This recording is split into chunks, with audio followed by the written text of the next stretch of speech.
The Browns have made two kind of under the radar, but I think are a bigger deal re-signings in Hollywood Higgins and Malcolm Smith. Why do I think that? Well, let's talk about that. But before I do that, I want to make sure I remind you guys to hit that like button, hit that subscribe button, ding that notification bell so you can be notified when I upload a ton of content coming out for the off season. If you love the Browns, if you love Browns coverage, stick here, subscribe, notify, do all those things so you don't miss out on anything. So make sure you're subscribed. Also, I want to give a shout out to the Patreon.com dog check tier members. And as always, I start with Michael Matique, Rob Farron, Kyle Stouffer, Lukey from Munich, David Roth, J Guy 101, Musty Taco, Joe Bobby, Keith Gerkak, Edward Carpenter, Greedy Shoulder Gemini, Brad Calbo, Daylon W, James McGinty, Arenda Hall, Rex Kaufman, Chad Gimme, David Molinado, Andrew Sadejo, Dylan Hill, Matthew, Josh Mendord, Eric Green, Jaleel Salim Jr., Martha Krusna, Mark M, TJ Showman, Stuart Moore, Bobo Regretti, Anthony O, David Arndt, Robert Jermaine Jr., Dave Mike May, John Cummings, Yo-Yo, Fight 3074, Andrew Hirsch, Hundo Magnifico, Paul Wilcox, Curtis Bayer, Batman, Rush Sharir, Barack Kumar, John Alver, Beerman 069, Masayua, Buds of Roland, James Nemo, Mac House, Reeve Hertz, Philip Wilcoxon, Marie Viver, CK, Keith Anderson, Sean Barron, Gakus Pisano, Dom Gazzulo, Nick Nasty, Ian Whitaker, Colin 216, Anthony Latham, Christian, Matt Bond, Dave Strong, Michael Stone, Soul Train, Charles Work, Billy, Michael Holden Acton, Moose Gentry, Austin Z, Mark Burnett II, Andre Griffin, Otis Wolf, IT Rex, Greg Ehlers, Austin Bolin, Jesus Serrano, Chris Fones, Picktown Brown Backers, Liam Freeland, Matt Lloyd, Mark Kahn, Max Out Dojo, and Water Bear Marketing. Again, guys, thank you so much for the support. It means a ton, whether you're on Patreon, Twitter, YouTube. I say it every video because I mean it every video. It really helps out a lot off season, regular season. I am so thankful for your support. Now let's talk about Malcolm Smith and Rashard Higgins and what they're going to bring back to this Cleveland Browns team that's going to be vital for what this team wants to do. So Malcolm Smith and Rashard Higgins are not day one free agents by any means, but they were two guys who I was concerned about the Browns' ability to be able to retain these guys. Rashard Higgins, just because wide receiver, the need wasn't there. The number would have to be pretty low in order for the Browns to make sense for them to keep Rashard Higgins. So I was worried about that one. Malcolm Smith is another guy who I thought the market would accelerate his value. This is a guy who was a top 10 coverage linebacker in football last year, former Super Bowl MVP, had a resurgent year with Cleveland, was really good in a lot of snaps for this defense, a defense that did not have great support around it. I thought he would get at least a 2-3 year deal with somebody like Tavier Thomas did, but no takers for him apparently, which meant that the Browns can get him back on pretty good money. And that's going to be really vital. And I think I'm going to talk about Malcolm Smith and what he brings to the table first. So the reason I'm saying Malcolm Smith is a massive under the radar signing is, again, he was ranked 9 as a coverage linebacker in all of football in a ton of snaps. So what does that mean? Let's put that in some context. Lavonte David is a guy that a lot of people were thirsting for the Browns to spend $13-14 million on in the free agency market because of his coverage ability. Well, while Lavonte David is a better coverage linebacker than Malcolm Smith is number 9. Lavonte David is number 6. So you're getting somebody who's still in that top 10 pass coverage level while not spending a ton of money to do so. These are the kind of signings that are vital. Yes, it is great to always get the best guy available, but you want to play, a value game, right? You want a price to performance ratio. If anybody's into tech, is a big thing with technology products, but it's also a big thing when it comes to signing free agents. You want that good merger of price and performance. And Malcolm Smith right now gave you a ton of performance for a little bit of a price. And now you're re-upping that and getting that same performance, hopefully, for the same small, minuscule price that he commanded. So that's great. That's really great for Malcolm Smith. It's good for the Browns. I think he's going to excel now that he has a ton more help in the secondary, hopefully with guys like Grant Delpit getting healthy, Greedy Williams getting healthy. The opinion about the Browns coverage unit is going to be higher. They're going to look at this guy in a different light next offseason. He's going to be able to get his money as he starts to, round the corner in his NFL career. So good for Malcolm Smith. I love that he had a resurgence here, and I love the Browns were able to keep him on another 1-year deal. So that's massive. Also, you have to think of the lineup. Now that you have Malcolm Smith, you have a lot less questions when it comes to linebackers to answer, and your need is virtually away. You don't have a real need at linebacker. You have some wish fulfillment that you would like to do there, but there's not necessarily a huge need there. You have Taki, who will be great on rundown, so you can rotate Malcolm Smith with Taki. You can also put in Jacob Phillips in that area. You still got Mac Wilson under contract and see what you can get out of him. And if you really want to, you can bring back BJ Goodson, hopefully on a similar deal. But the lineup now, when you look at the secondary, it's going to be Greedy, Grant, John Jones, Ronnie Harrison, and Denzel Ward, which is good. That's what you want. It's not proven, but a lot of these guys are proven. Denzel Ward is proven. Ronnie Harrison is proven. John Jones is proven.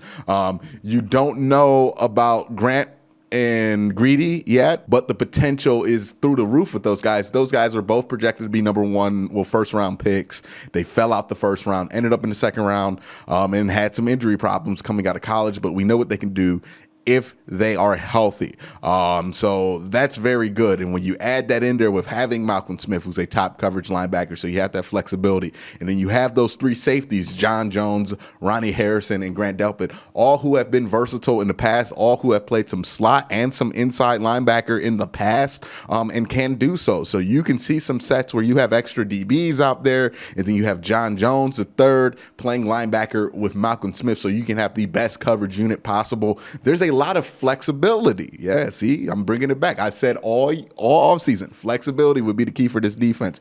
Now you have a ton of it in the back end, right? You might not have a ton of flexibility on the defensive line, and I will talk about that in just a few seconds, but you have a ton of flexibility in that back end. You have a ton of different tools to play with. You can just put the best 7 guys out there. You can play around with who's going to be lined up where. There's a lot of interesting things Joe Woods can do with this defense, especially if they stay healthy.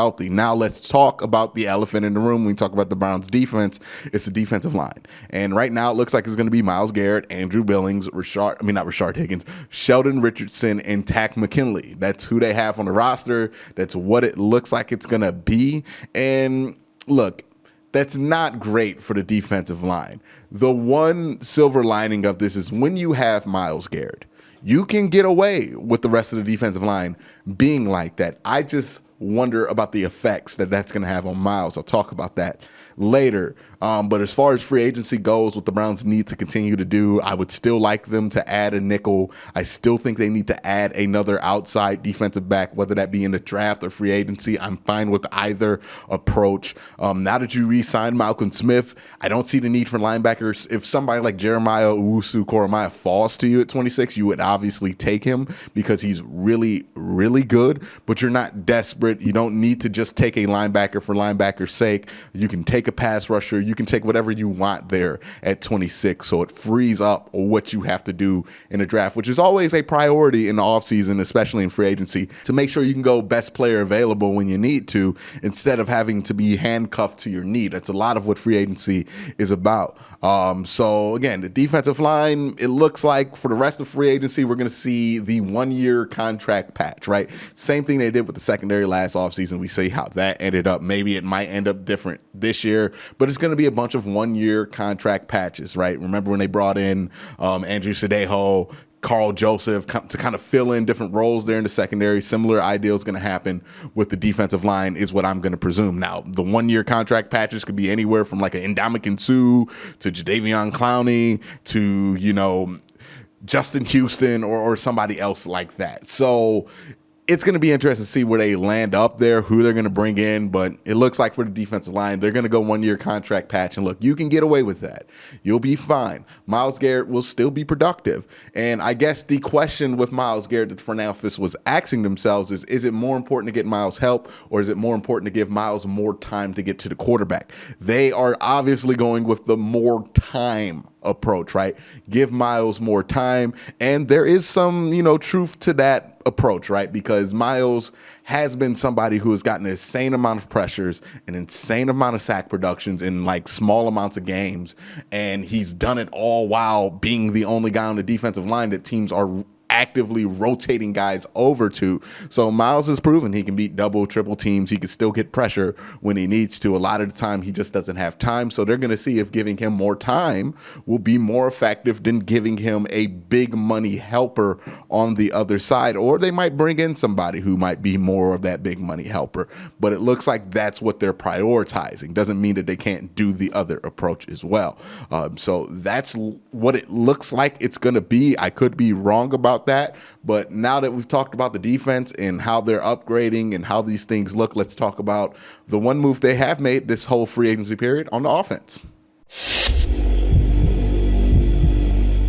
Now, Rashard Higgins is a fan favorite. He really, fans love him. I like Rashard Higgins a lot. And when you look on the stat sheet with Rashard Higgins, you will not understand why this fan base loves him so much. But it's not really about what he does on the stat sheet. It's more about when he gets that production that makes him so important to this team. He's a big guy on third down. He's a big guy in the red zone. He's somebody who just comes through most of the time, especially when Baker Mayfield is at quarterback. So that is why so many fans feel so good about him. I like him for some other functional reasons as well. Having him prove all season that he can play on the outside, even though he has a lack of speed and quickness. That's why I think a lot of coaching staffs were real hesitant to put him on the outside. He showed that he can still get open and find a way to get the ball on the outside, especially with his chemistry with Baker Mayfield. And now that their team has trust in that, Kevin Stefanski has seen it on the field and has trust in it. Now you'll see some packages where, hey, now they're comfortable putting Rashard out there opposite of an Odell Beckham and then sliding Jarvis into the slot more, or you'll see more four wide receiver sets with both Jarvis and Rashard on the inside, with Cordero and Odell on the outside. You'll see the Browns kind of take advantage of that. And later in the season, the Browns were doing a ton of five wide receiver sets, a ton of shotgun, a lot more of the spread stuff that you did not really expect a Kevin Stefanski offense to do, and they were doing it really well. So this is all a good sign. Look, the offense didn't need an upgrade this offseason. It just needed to be reloaded. So I am very happy with Rashard Higgins. They didn't even disclose the amount of money he re-signed for. So I think he's probably on a similar deal than what he was last year. And that's good for Rashard also, because what we saw this offseason was that the wide receiver market, for a number of reasons, imploded. Some of those reasons were people were projecting and expecting Kenny Golladay to sign for $22 million a year.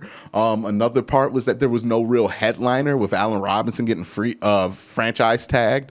And then another part of it is that this wide receiving class in this draft is just insane. So a lot of teams did not put money into that wide receiver pool, drove down the price of everybody. It imploded on itself. And the middle class wide receivers, the Juju Smith-Schusters of the world, the Rashard Higgins of the world, were kind of left holding their bag in the midst of this. And for Rashard Higgins, it makes a ton of sense to get another full year in the Kevin Stefanski offense, which does have a role out for him. The Browns aren't so deep at wide receiver that he won't see the field. And if he has another good year like he did this year, or even just a productive year like he did this year, then he will find himself in a much better market next season. So this makes sense for Rashard Higgins. This makes sense for the Cleveland Browns. I really like the signing here. I really like the two players they have re-signed right now. If these are the only two players they bring back, I'm fine with it. I would have loved Terrence Mitchell coming back on a similar type deal, but that did not happen. He signed a longer term deal with the Texans. Maybe you bring back BJ Goodson just to have some insurance there at linebacker. But if these are the only two they re-sign,